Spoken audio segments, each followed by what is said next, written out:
Okay, let's do this week's video deck profile. Hi, I'm Shin King, and today we'll check out Tamayura, a deck that I didn't really plan on like showing off, but I'm running out of video ideas for the time being until I can figure out new equipment for the battle videos, the fight videos. So we'll be covering Tamayura and its new support, which came out 2 sets ago for me, and 1 set for you, which just released for you guys. DZBT07. Anyway, to start the build, you start with the Grade 0 Tamayura, your Grade 1 Tamayura. The skill is when it's rolled upon, look at top 7, add a stealth, Fox Art card or Ririmi or Rarami to your hand, which is very good because it makes your end by the end of your turn it's 6 cards, no matter at least 6 cards, so that's great. And the art card is going to be important later. Then when this one is rolled over this, you get Ririmi or Rarami back to your hand, so remember, you can refund your hand. And your last card is the first skill. Is the only thing that's mainly important, which is at the beginning of your right. Let me double check real quick. At the beginning of your right phase, all your front row you get a skill that says your front row gains 5,000 power, which is pretty cool. So your persona right is 15,000 for a front row. So you're basically playing with base Thagria numbers, I guess, in a way. Anyway, the second ability is counter blast 1. You call up the 1 Ririmi or Rarami, or you can call a rear guard from soul and then blah blah blah. You don't really use this. If you don't break, you don't care. So there's that. So then we cover our grade 3s, which is the new grade 3. So this is your cross ride, which may seem slow, but I'll show you but thanks to the new the divine support, you also can do it on turn 3, so it's sped up quite a bit. So when you will ride, you search your deck for or drop for an order, add it to your hand, and then you shuffle your deck, and then you activate Persona Ride, which is pretty cool. Second effect is when this unit attacks, which is the skill, you bind this. So when you ride over, you Persona Ride, then you bind it, and then you will call 1 Ririmi and Rarami from your soul, and they gain 5,000 power. So instead of plus 15 to them, so it'll be 25. It becomes 30k, 30,000 power by default. 30? 10, 15, 15, 25, 25 plus 95, 30. Yes, correct. So it becomes a 30k beat stick before you have your boosters or whatever. Then you ride it as rest, so you will always ride this as rest, resetting so that your next turn you can ride it again. So you're not staying on this, you only see it for the turn, so cool. In this current meta, is actually pretty funny how the interactions work. Your last grade 3 is 1 copy of this order, which is, if you lose it, GG, your deck quite literally shuts down. Soul Blast 2, choose 1 card with Ririmi or Rarami and Rarami from your drop and call it to rearguard circle. So this is your board setup for the beginning of your turn, keep that in mind. And it's an order, so yeah. So you basically use your ride up to find this, ideally, unless you break. Next up, 3 copies of Ririmi. The skill is on place when you have and then I'll show you Rarami and Rarami, so the boy. So you got the girl and the boy, and when they see each other, including the grey ones that I'll show you later, you'll Soul Blast 2, and then you can put a unit from your opponent's card unit into their soul. So be careful if it's Dragveda and stuff, you might want to pick carefully. For this one, it's pretty nice. You Soul Blast 2 and you draw a card instead, so the skill is relatively the same. And when you can guard with this, and it will go to soul, and then as you know, your grade 3 calls it back out, so you're not losing value with these. Your soul is plenty sustainable. For grade 2s, we'll start with the Blitz order, which is kind of goated. You Soul Blast 2, and you get, and then your front row, and then your opponent's you get a skill where your opponent's front row will forever reduce by 10. So if they Persona Ride, you unpersona the attack. So that's fun. Now for some support that came out later on from 08, or maybe it already came out, I don't remember. I don't know. I played this way later on when my friend showed me how strong this is. So when this unit boot, the generic effect, which is this, the non-generic effect, is when this will be soul blasted for cost, you counterblast one, and you will call it behind Rarami. So depending on which one, you will call behind your partner. It includes the grade 2, so you're fine.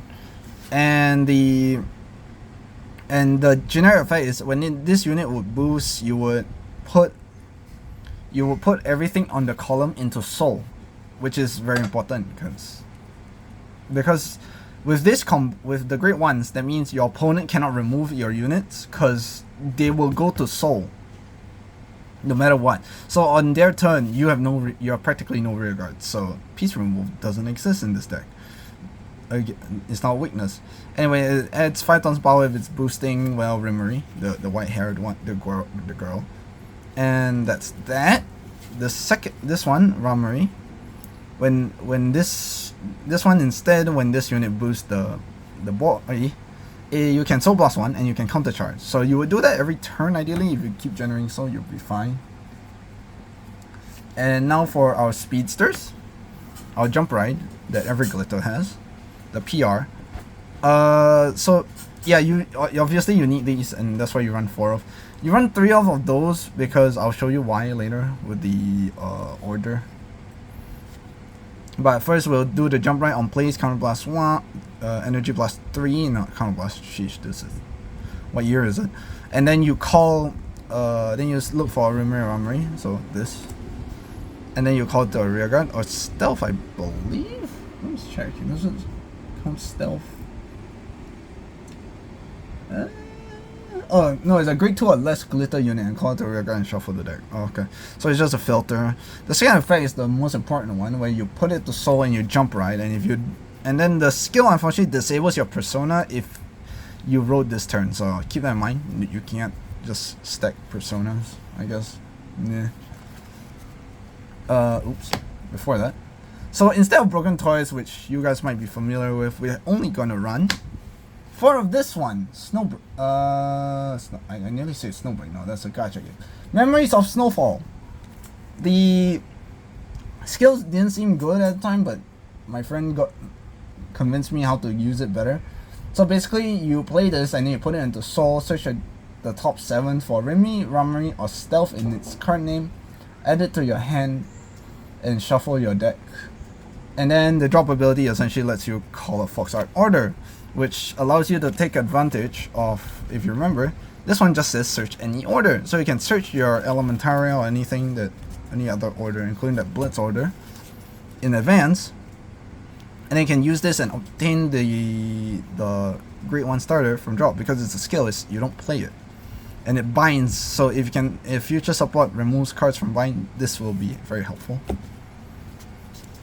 So to make up for what Ririmi and what Broken Toys couldn't do, you're using this now, where you look at top 7 for a glitter unit and you put it to soul or stealth. You usually put glitter. If you run a glitter, put stealth, you're fine. And this will allow you to set up your soul for turn 3. And you run 1 Elementaria because you can fish it out. Your 3 PGs because you can fish.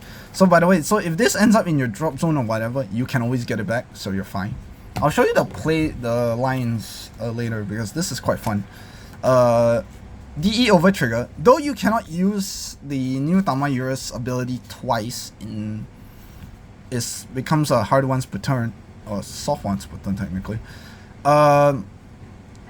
A drive check, extra drive check, and there's no true penalty. This ain't Vaga, guys. Come on, every deck should be running. Every DE deck should be running it. Otherwise, and even the new Vaga, I'd say you probably can get away with running Dragveda anyway.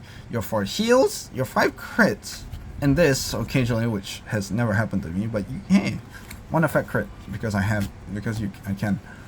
6 fronts because you have front rows and you want pressure, and you hit 5 attacks, and that's pretty much it. So anyway, so let's say you play the, let's say you're on, so basically your ideal board would be, if I can show you, you would do this here. you'll have this on your Vanguard circle. You would have this order, and you would have, let's see here, 2, 3, 4, and then I guess 4 counterblasts. So you have 4 counterblasts. Let's say that. So this 4 you want to put it in soul before you even start. By turn 3, basically, you play the order. Okay, let's say you play the order. Then now you can do something. Let me just rearrange real quick to show you the lines, because it's kind of funny. So you call Rarami from your soul because you soul blast them out. You can call them to soul. Then you use your first 2 counterblasts for this to call behind each other. Then they will go into soul first for the attack. Then you attack. Then you bind. Then you call the 2. Then you soul blast these 2 out by this ability again, or whichever one you want, basically. And then because you paid soul blast them for calls, you call, and then you get an extra column. Then by the end of the turn, this goes to soul. This rides as rest, and your opponent has no rear guards to retire or attack. So even against like Vanguard and stuff, you're fine. Oops, the right line. So I'd say this is a pretty strong deck, but you need a lot of skill and a lot of finesse, and maybe not enough trust on your deck to do it. So anyway, this is my take on Tamayura. It's gonna be, I mean, it took longer than expected, but it's gonna be quite a short video. I'll find a more interesting thing to post next week, but I think I will cover some decks that I built up first. Anyway, so like, subscribe, and I'll see you next week. Bye.